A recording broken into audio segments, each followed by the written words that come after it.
একটা মায়ের কাছে ফোন করলাম, ফোনটা ধরলো না, বাচ্চাটা ইঞ্জেকশান নিয়েছে কিনা জানার জন্য। মাদের যত না টেনশান থাকে, সব থেকে বেশি টেনশান আমরা করি, কারণ বাচ্চাদের ইঞ্জেকশান কমপ্লিট না হলে আমাদেরও ভালো লাগে না।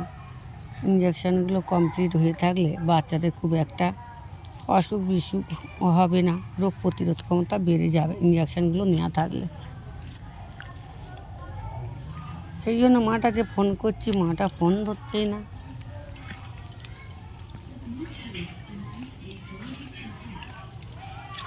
এই ফোনের অপেক্ষায় হাঁটাহাঁটি করছি যে মাটার মুখ থেকে শুনবো বাচ্চাটার আজকে ইঞ্জেকশান নিয়েছে কি না। তার জন্যই বাইরে হাঁটাহাঁটি করছি আর মায়ের কাছে জানতে চাচ্ছি, কখন করে ফোন, দেখা যাক।